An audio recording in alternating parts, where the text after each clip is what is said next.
สบายดีเนาะข้าพเจ้าซื้อเท้าใส่สะอาดเนาะมื้อนี้ก็มาสิมาห้องเพลงเนาะเจ้าสิไปแท้บ่เนาะห้องเลยเนาะเจ้าสิไป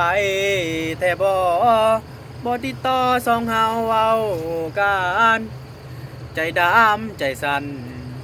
น้องข้างคือเฮ็ดแบบนี้เจ้าบ่ฮักอ้ายแล้วหมดแล้วความฮักเคยมีบ่คือแต่กี้เดี๋ยวนี้น้องเป็นจังไดไปอยู่กับเขาน้องคือสิดีไปพบคนที่มันมีเงินทองน้องบ่มาไม้ปองประคองความฮักสองเฮาเจ้าลืมทุกอย่างความฮักเคยมีต่อกันน้องน่ะลืมมันทุกวันนายใดแต่คอยอย่าไปเลยน้อง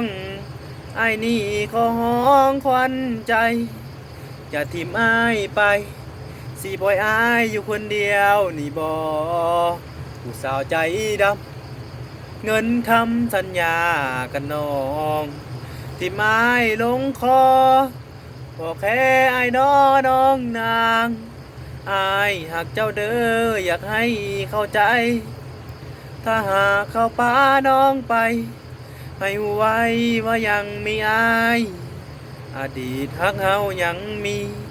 ศาสตร์นี้สิจำจนตายถ้าเขาเบื่อเขานายมือใดให้น้องคืนมาถ้าเขาเบื่อเขานายมือใดให้น้องกลับมาจบแล้วเนาะเพลงนี้เนาะเจ้าสิไปแท้บ่